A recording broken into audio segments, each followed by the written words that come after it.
महाराष्ट्र म्हणजे जिजाऊच्या गळ्यातील माळ म्हणजे महाराष्ट्र. सईचं कुंकवानं भरलेलं कपाळ म्हणजे महाराष्ट्र. जगद्गुरु तुकोबारायांच्या भजनातील टाळ म्हणजे महाराष्ट्र. कायम आठवणीतलं आभाळ म्हणजे महाराष्ट्र. कर्तृत्वाच्या सरीनं हिरवागार झालेला रानवाळ म्हणजे महाराष्ट्र. आणि तुमचा आणि आमचा प्राण म्हणजे महाराष्ट्र. आणि तुमचा आणि आमचा प्राण म्हणजे महाराष्ट्र. आणि याच महाराष्ट्रातील पोलीस नगरीत एक समाजसेवक होऊन गेले, ते म्हणजे आदरणीय वसंतरावजी पुदारे दादा. नमस्कार. या कार्यक्रमासाठी उपस्थित मान्यवर, परीक्षक व माझ्या मित्रांनो, मी अशोक कांबळे, इयत्ता 6वीचा विद्यार्थी आपल्यासमोर विषय मांडतोय, आठवणीतले स्वर्गीय वसंतरावजी पुदारे दादा. मित्रांनो, जीवन हे सेवेसाठीच आहे, यातच खरा आनंद आहे, असे सांगणारे वसंतरावजी पुदारे दादा. कष्ट, करुणा, कर्तृत्व याचे प्रतीक म्हणजे वसंतरावजी पुदारे दादा. संयमी व निरपेक्ष वृत्तीचे वसंतरावजी पुदारे दादा. जनसेवा हीच खरी सेवा हे व्रत अंगीकारणारे वसंतरावजी पुदारे दादा. दादांचा जन्म 15 जुलै 1934 रोजी वारकरी संप्रदायाची परंपरा असलेल्या पुदारे कुटुंबात झाला. त्यांनी अतिशय कष्टातून आणि संघर्षातून त्यांना समाजसेवेचे बाळ कडून कुटुंबातूनच मिळाले.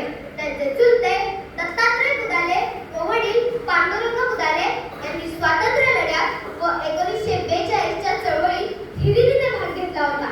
यामुळे दादांच्या लहानपणापासूनच समाजसेवेची आवड निर्माण झाली.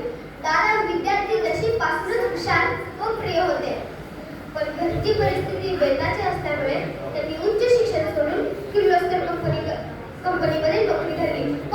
पण नोकरी करत असतानाच त्यांनी आपली समाजसेवेची आवड मात्र सोडली नाही.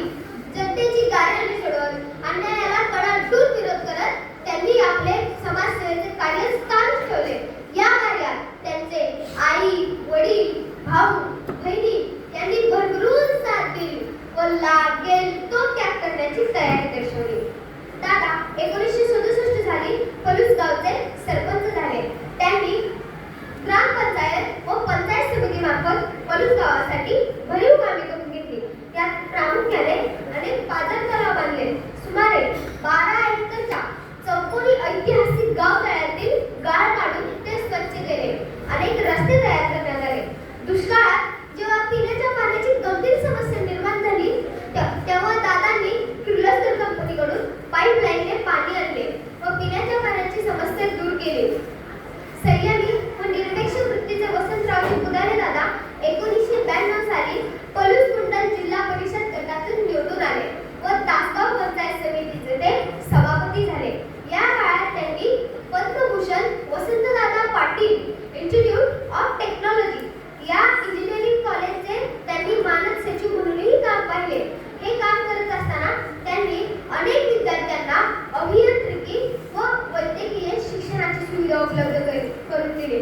आशिया खंडातील सर्वात मोठा असणाऱ्या शेतकरी सहकारी साखर कारखान्याचे ते सलग 15 वर्ष संचालक होते. कितीही प्रवास असला तरी कुठेतरी संपणारी एक वाट असते. कितीही प्रवास असला तरी कुठेतरी संपणारी एक वाट असते. पण त्या संपणाऱ्या वाटेबरोबरच एक जन्मणारी एक नवी पहाट असते. पण त्या संपणाऱ्या वाटेबरोबरच जन्मणारी एक नवी पहाट असते. दादांनी केवळ ठेवीदारांच्या विश्वासावर पलूस सहकारी बँकेची नैसर्गिक प्रगती करून घेतली व काही काळ ते पलूस सहकारी बँकेच्या त्यांनी चेअरमन पदाची धुराही सांभाळली. आजच्या या पिढीने त्यांच्या कर्तृत्वाकडे केवळ इतिहास म्हणून न पाहता तर एक प्रेरणा म्हणून पाहिले पाहिजे. बोलण्यासारखे भरपूर आहे, बोलणारेही भरपूर आहेत, पण वेळेच्या बंधनात प्रत्येक जण जखडलेला असतो. त्यातून मी तरी कसा सुटणार? त्यामुळे वेळेचे आणि काळाचे भान ठेवतो आणि जाता जाता एवढंच बोलतो. ना सत्ता साथ जाती है, ना संपत्ति साथ जाती है. ना सत्ता साथ जाती है, ना संपत्ति साथ जाती है, लेकिन इंसानियत की सनद दोस्तों हर हाल में साथ निभाती है. लेकिन इंसानियत की सनद दोस्तों हर हाल में साथ निभाती है. धन्यवाद.